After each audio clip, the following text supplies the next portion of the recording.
ওম সাইরাম, জয় সাইরাম। বাবার আশীর্বাদে বাবার পরিবারের সমস্ত সন্তানরা খুব ভালো আছে আর ভালো থাকবে।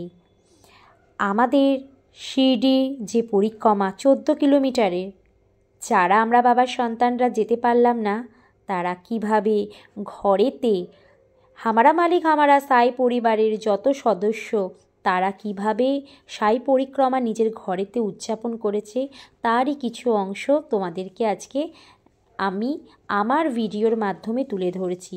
এবং শিরডিতে আমারই চেনাশোনা যারা দাদা দিদিরা গেছে তারা আমাকে ওইখান থেকে ছোট ছোট ক্লিপিং করে পাঠিয়েছে যে তাদের এই ভোরবেলা খণ্ডবা মন্দির থেকে যে পরিক্রমাটা শুরু হয়েছে 14 কিলোমিটারের, আমরা সেই বাবার জীবনকালে সেই আমাদের বিসূচিকা রোগের আমরা প্রকোপ দেখেছিলাম। এই 14 কিলোমিটারের যে ঘটনাটা, এটার যে রহস্য সেটা আমরা সবাই জানি। ওম শ্রী সাই নাথায় নামো। আমরা নয় আজকে শিরডিতে না গিয়ে 14 কিলোমিটার আজকে আমরা পদার্পণ নাই করলাম, কিন্তু আমরা ঘরের মধ্যেই কিন্তু সাই বাবা সাই পরিক্রমা কিন্তু করেছি। বাবার কৃপায় সবাই ভালো থাকো, যেন বাবা যেন সবাইকে ভালো রাখে। ওম সাইরাম। আমার ঘরে আমার 2 সন্তান এবং সাই পরিবারের কিছু সদস্যও করেছে, সেগুলো দেখো।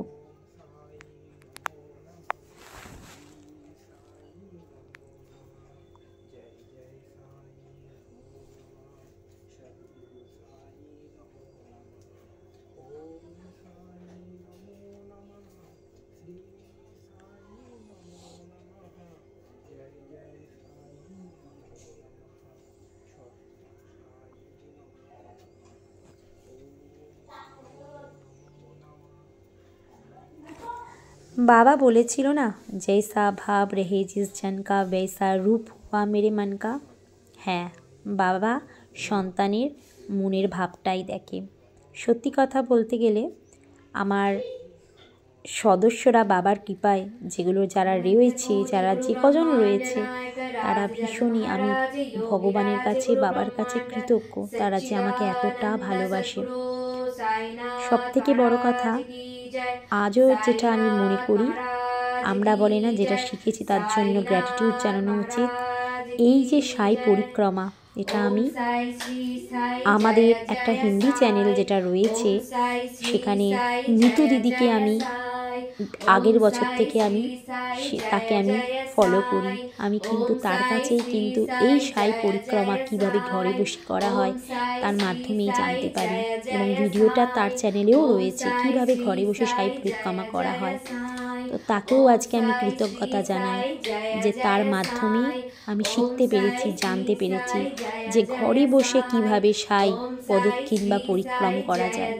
নিতুদিকে বাবা খুব খুব খুব ভালো রাখুক, যে যেখানে আছে বাবার প্রতিটা ঘরে ঘরে সন্তান, তাদেরকে যেন বাবা খুব ভালো রাখে। ছোট ছোট ভিডিও নিয়ে নিশ্চয়ই অবশ্যই আসবো। সবথেকে বড় কথা যে বাবা আমাদের সবসময় সন্তানদের ভাবটাই দেখেছে। তুমি বাবাকে পোলাও দিলে কি রাবড়ি দিলে সেটা ম্যাটার কখনোই করে না। তুমি ভাব দিয়ে বাবাকে যদি ভালোবেসে তাকে যদি 2টো নকুল দানাও যদি সমর্পণ করো তার সামনে, বাবা নিশ্চয়ই প্রসন্ন হবে। আমার বাবার কৃপায় যে সাই পরিবার রয়েছে, অনেক দাদা দিদিরা রয়েছে, তারা অনেক সময় সেবা করতে পারে না তাদের ইচ্ছা মতন, তার কারণ তারা অনেক ওয়ার্কিং ওম্যান রয়েছে। কিন্তু আমি তাদের সবসময় একটা কথাই বলবো, যদি তোমার মনটা বাবার কাছে সমর্পণ করো, দেখবে তুমি বাবাকে কতটা দিতে পারছো সেটা বাবা ম্যাটার করে না। তুমি ঘরে এসে চা বিস্কুট খাচ্ছ, সেই সময় যদি বাবাকে যদি সেইটুখানিও তুমি বাবাকে বলে খাও যে বাবা আমার খাওয়ার আগে তুমি এটা খেও, বাবা কিন্তু তখনও কিন্তু সেটা কিন্তু সাদরে গ্রহণ করবে। বাবা, উনাকে যখন বাবা বলা হয়েছে, সন্তানের প্রতিটা জিনিস কিন্তু তারও কিন্তু মাথায় থাকে। তো আমরা কি ভাববো, আমাদের ভাবার আগেই কিন্তু আমাদের বাবা ভেবে ফেলে।